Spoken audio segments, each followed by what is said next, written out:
Coors Light Steve Fairchild Show, Coach's Show continues here tonight. I think we started something here tonight. Yeah, we did. It's out of control. That's right. Birthday cake with candles on it. Happy birthday being sung to your wife. And she can blame her brother on that. He's the one that let the cat out of the bag tonight. It was not me. My lips were sealed. It was not Steve. So, hey, welcome back, everybody. At Colorado State after the bye week. Back on the gridiron. Hard to believe. We're in November, but there's still 4 games left. Yeah, because of the 2 byes, obviously we're going to play a little bit longer into the season, and I believe we even have a game in December. So, there's still a third of our season left when you look at it, and a chance to make a lot of noise and finish up strong, and I know that's what our players want to do. Yeah, good news is for Colorado State, 3 of the final 4 games are at home. They get San Diego State at Sonny Lubick Field at Hughes Stadium on Saturday, 4 o'clock kickoff. And again, we'll have the coverage for you beginning at 2 on Saturday afternoon. San Diego State, what do you make of them? It's a program that I know has taken many steps forward. They're a good team here this year, but boy, they're an 18-point favorite 2 weeks ago at home against Wyoming and stubbed their toe. Yeah, and they were coming off a bye. They were coming off a couple weeks earlier, a real emotional win on the road at Air Force, and then had a long bye. They played a Thursday night game, then at the weekend off, and the next weekend off, and you could tell they were a little rusty, and it took them a while to get into that game. It was a game they probably should have won, but they spotted them some lead and just couldn't quite get it done at the end of the game. Very, very talented football team. A little bit different than last year. They had 2 NFL receivers last year. And they scared you throwing the football, and that kind of opened up things for Ronnie Hillman, who probably is the premier player in our league, their running back. But this year they're going to let Ronnie, shoulder the load. They try to run first, throw as an afterthought, but they're a good throwing football team. Ryan Lindley, their quarterback's probably going to get a look at the NFL as well. Defensively, Rocky Long's their defensive coordinator, and he's always run that 5-3 type of scheme, confusing type of defense, and it's hard to get ready for in a week. So I'm glad we're coming off a bye. We got an extra day to kind of work on it, and I think we got a good handle at least on what they're trying to do defensively.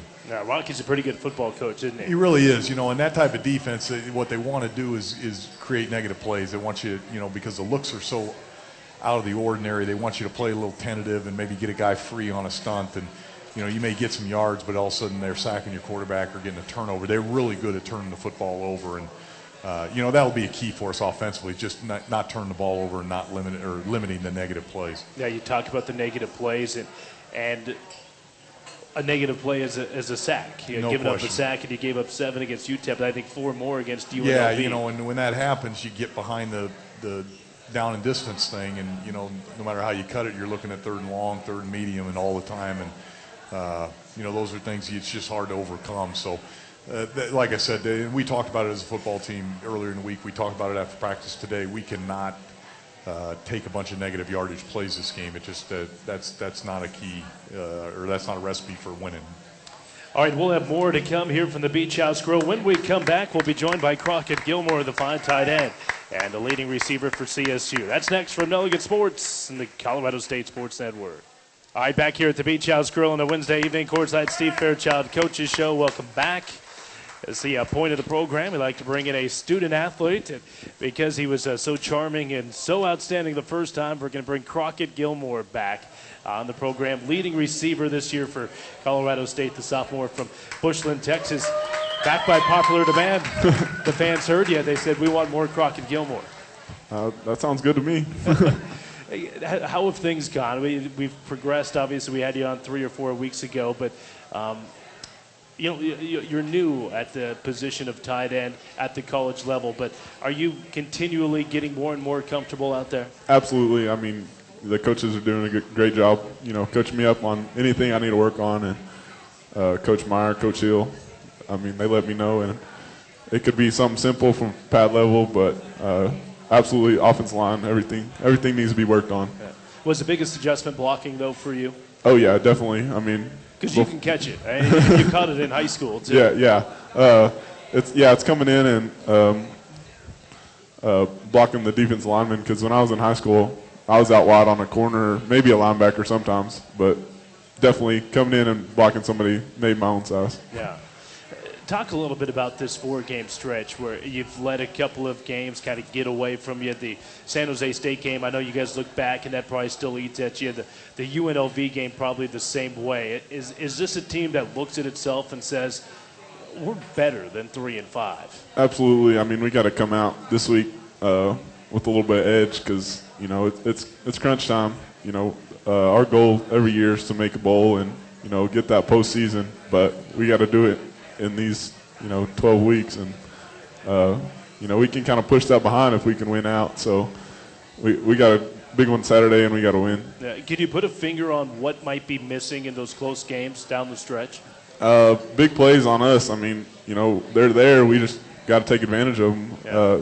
You know, we've had plays called that you're like, oh, yeah, this is touchdown. And, you know, we just don't make a play. But definitely, to me, it's run the ball. I mean, we got to run the ball and stop the run. Yeah. So. But ran for 250 yards 2 weeks ago against UNLV. Obviously, Chris Woke going for 156 of those. Crockett Gilmore, Rams tight end and leading receiver, joining us on the program. Bye week, good time. I know it's 2 in 1 season. It's kind of strange. I'm actually enjoying it. You know, you get banged up those first 5 weeks and you get an off week, and then you come back. You know, you're feeling down because we, you know, haven't played like we should. Come out, you know, get another bye week, maybe regroup and look like that team we started out as. What have you seen from San Diego State? Coach Fairchild was mentioning they have an odd defensive scheme from their head coach, Rocky Long, who's been a long-time defensive coordinator at college football. What have you seen from that Aztec defense? Like you said, you know, they're kind of odd, but I remember last year when I played defense, I'd watch some film on them. They have an outstanding linebacker group. You know, they're going to make you miss, but you lock on and start running the ball, maybe straighten them up a little bit and get them something normal. Yeah, you know, and as Steve said, they're looking for negative plays on you guys, which may lead them vulnerable. Yeah. Can you guys strike for some big plays Saturday? Absolutely. You know, that's the plan. But it's going to start with running the ball, and if you do that, nothing else really matters. Yeah, and you mentioned the fact that you did play defensive end, and you did play against San Diego State last year, so you have a unique perspective. How good is Ronnie Hillman? What was it like tackling their running back, Ronnie Hillman? I think I only played 1 or 2 plays, and he's really shifty, but, you know, you get a hold of that guy, you know, maybe pick him up and throw him down a couple times. He's kind of little. Yeah, he's not that big, is he? Shaq Barrett will take care of that. So. That's right. The problem is with those guys, you have to get your hands on them first, right? Yeah, but once you get your hands on them, you got to make them pay. All right, 3 of the final 4 games at home. Does this team have a run in them? You guys, I mean, can you finish out the year strong? Absolutely. I'm excited, as always. A fantastic year so far. Continue the good work, all right? Yes, sir. Thank you. That's Crockett Gilmore, the tight end from Bushland, Texas. We'll talk to his college teammate and high school teammate coming up next. From Delegate Sports and the Colorado State Sports Network. All right, a few segments left here in the Coors Light Steve Fairchild Coaches Shows. We welcome you back in. We're live at the Beach House Grill. It's your home on Wednesday nights for the Coors Light Steve Fairchild Coaches Show. Of course, we're right here at 125 South College Avenue. Brian Roth back with you in the house, joined by Rams center Weston Richburg, a freshman All-American last year, and certainly a kid who's going to wind up on an all-conference team here this year, you would imagine. Weston, thanks for joining us. How's the season gone in your eyes as kind of one of those leaders on the offensive line? You know, on the offensive line specifically, we've had a lot of growth with the injuries we had to our tackles. You know, we had to put some young guys in there. I think it was good to have those, you know, Ty Sambrilo and Mason Hathaway in there to get them some experience. And I think that's what's happening in a lot of positions right now is just getting a lot of young guys in there, giving them playing time. So, you know, that's good from, you know, from a, you know, for next year, just get those guys in there. So I think that's, you know, something that we've been doing well this year, just getting a lot of guys a lot of experience. You mentioned Sambrilo and Hathaway, 2 redshirt freshmen on that offensive line. That's not easy to do, but you did it last year. What are some of the, I guess, growing pains that they're trying to go through? Because you did the same thing last year. The speed's a lot different. I mean, Division I football, the guys are a lot bigger, a lot faster, so that's something you got to get used to. And, you know, the offense is a lot more complicated than what you're used to, so, you know, you got to kind of get better mentally and physically, and it takes a while, but, you know, you can do it. So. But you're the starting center, yet in the last couple of games, you've moved out to play a little bit of tackle. How much of a change is that from going from center to tackle? It's a lot different. I think playing center, you're in the middle of everything, and the guys are bigger, they're stronger, and you kind of have to play more powerful than you do outside with the speed guys. So it's definitely different. But I played tackle in high school, so I was kind of used to it, and I enjoyed it. I thought it was a lot of fun. Yeah. Weston Richburg, Rams center, joining us here in the Steve Fairchild Coaches Show. Got that run game going against UNLV. Is that a sign of things to come? I think so. I think, with the line we have in there right now, there's a lot of young guys. Madsen was out a couple series, and, we had young guys in there. And I think Chris Wilgate did a great job. He's really turning it on here the second half of the season. So I'm really excited what he has in store for us in the next 2 years. Yeah, we do a TV show every week called The Ram Report with Steve Fairchild. We do player profiles in it. You were one of the players they profiled a couple weeks ago. Did I hear that you were in the choir? Yeah, I was. Back in high school? Well, not in high school, before high school. Okay. Yeah. So you can sing a little bit. A little bit, but I don't do it in public anymore. So no, I kind of just do that in the shower or at home. So. There's not many football players that double as singers in the choir, is not there? any at all. No. And Crockett was mentioning that you were a quarterback coming into high school. Huh? I was. I started my football career at tailback, and then I went up to quarterback, and then I'm playing offensive line now. This is playing offensive line starting, what, sophomore year of high school on? I actually played quarterback my freshman year in high school. Didn't play my sophomore or junior season because I was out with a knee injury, and then came back and played O-line senior year. Okay. Bushland, Texas. I imagine you guys had some pretty good teams with the Gilmore brothers. Obviously, Austin a little bit older than you guys. And do you guys have a pretty good football program down there? We do. We started off great. We've only been, I think our football program's only been going for probably 4 or 5 years, and this is the first year we haven't made the playoffs. So we've had really good success. Had a lot of good players go through there. So it's been fun. We have a couple of stalwarts on that Ram offense, and they both come from Bushland, Texas. Sir. I don't know how that happened, but I know Ram fans are thankful that it did happen. Hey, Weston, keep up the good work the rest of the year, and I know it's a career that Ram fans are looking forward to following in the next 2 years too. So, thank you. Okay, Weston Richburg, center for Colorado State here on the program. Steve Fairchild comes back after this from Nelligan Sports, Colorado State Sports Network. 2 segments left on the program tonight. Welcome back, Beach House Grill, 125 South College Avenue. Old Town Fort Collins, the place to be here tonight. Frontier Airlines, proud sponsor of the program. FrontierAirlines.com is the place to go for the best values in the air. Plan and book your next trip at FrontierAirlines.com. Rejoined by head coach Steve Fairchild. And Steve, a couple of bright young men we just had on the program. Crockett Gilmore, of course, your leading receiver, and perhaps your best offensive lineman in Weston Richburg. Yeah, it's funny. They're both, like I'm sure you talked about, are from the same high school, a few minutes outside of Amarillo, and not the biggest town in the world. And, we recruited Weston. I believe it was my first full year of recruiting here.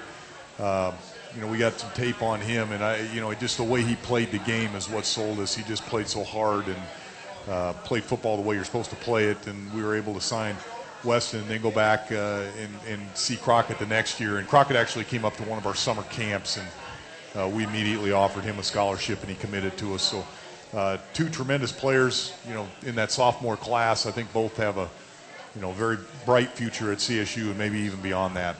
And we talked to Weston about this, the fact that you've been playing a lot of times in the last couple of games with 2 redshirt freshman tackles, both kids whom you think are going to be really good, speaking of Hathaway and Sambrilo, but you don't necessarily want a lot of redshirt freshmen out there. But Weston Richburg was a redshirt freshman last year and excelled for you. Well, he did, a freshman All-American last year. But that's, Weston's special. And both these young tackles we're playing with, I think, are going to be very, very good players down the road. And they are now, but that's just a position where it takes a lot of time in the offensive line. It's just the technique and that sort of thing. It just is hard to play early.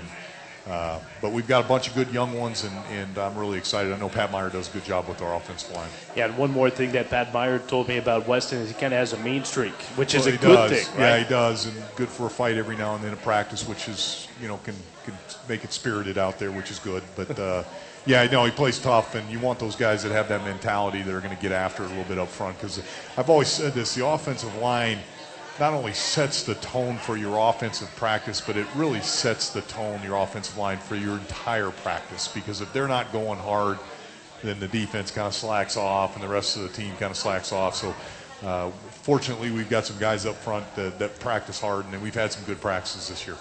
Again, the Rams get set to take on San Diego State on Saturday afternoon at 4 p.m. And we'll take our final break and come back and continue to talk Aztecs and Rams when we come back. Stay with us. Here we're at the Beach House Grill in Old Town Fort Collins for the Coors Light Steve Fairchild Coaches Show on the Colorado State Sports Network. All right, one final time, we welcome you back here at Beach House Grill. We're in Old Town Fort Collins, Coors Light Steve Fairchild Coaches Show. Don't forget, we'll be right back here next Wednesday night at 6 p.m. We'll be talking about that Aztec game and looking forward to TCU. Well, Steve, as we continue to look towards San Diego State, we mentioned that Wyoming game. Wyoming went down there and beat the Aztecs 30-27. Wyoming had all 30 points in the first half. Did you see anything that perhaps Wyoming did or this Aztecs didn't do that would lead you to believe you might have some of the same success? Well, one thing Wyoming did in the first half of that game was convert a bunch of real third and long type situations, which is hard to do. And they hit a couple screens and did some things against San Diego State on 3rd and 20. I think one was 3rd and 20 plus that usually you're not going to convert, and they did. And so they were able to have a big first half against San Diego State. San Diego State got rolling. You could tell they knocked the rust off and kind of took control of that game, but just weren't able to close it out. You guys nearly came away with a win at San Diego last year, and I thought you guys played an exceptional football game. Does that give you a little confidence coming into Saturday's game? Well, it did. I thought, we were kind of struggling a little bit last year, and we were able to go on the road and play pretty well there. Again, it came down to a few plays. It seems like every game we've had with them lately has always come down to, a one-score game. So, hopefully this will be the same way this weekend, and we'll be able to come out on top. But I don't think there's any question our kids think they can play with them. We're not going to be overmatched. I remember talking to you about this matchup last year, trying to defend them. Of course, Ryan Lindley, a kid who is going to get drafted in next April's NFL draft, but you had to work them outside in with the two receivers. It's almost the opposite this year, isn't it? It completely is. Last year you were going to make Hillman beat you because they were on fire as the year went on with those two receivers, and if you singled those guys up, they hurt you bad. So we kind of played a little more coverage, tried to pick and choose how we played the run, and we knew Hillman was going to get his yards, but that was the prudent way to play defense. Now this year, I think Hillman's the go-to guy. You've got to stop him and hang on against the pass. Having spent a lot of time in the NFL as you have as an offensive coordinator, Ryan Lindley, how does his skills translate to the NFL? I think very well. I think, he's got good size. You could see him make every throw, particularly last year when they were going down the field quite a bit. He's a strong arm guy that can be on one hash and throw it across the field. He's playing underneath center. He's playing in that type of scheme, doing some of the play action screen type of things that he'll have to do at the next level. So, without short of working him out or going to a combine and watching him, I would be surprised if Ryan Lindley's not a draft pick next April. Meanwhile, as you guys work with the football against that, again, Rocky Long defense, you've coached against Rocky many times. Does that help you guys? Does it help you as an offensive coach? No question. This goes back to when we were with Sonny. He was at New Mexico and playing against that defensive front. So we've seen it. We kind of know what it's about, and he's good. He knows how to throw some wrinkles in there, but I think we'll be prepared. I wonder if the folks in New Mexico miss Rocky Long at all. I would think so. You look back, the job he did there was remarkable. The guy's a good football coach, and sometimes you don't realize what you have. Now, they've gone 2-31 since Rocky Long has left at New Mexico. Yeah, no, he did a tremendous. He got him in bowl games. Yeah. No question about that. All right, Steve. Well, hey, listen, thanks for joining us. Let's get off this night on Saturday and beat the Aztecs. All right, thank you very much. That's head coach Steve Fairchild. Of course, it's his show. Thanks to Crockett Gilmore and, of course, Weston Richburg. Charlie Grimes back in Denver at KLZ, our flagship station. Engineering's Bob Greenfield. For the rest of the crew, I'm Brian Roth saying so long from the Beach House Grill.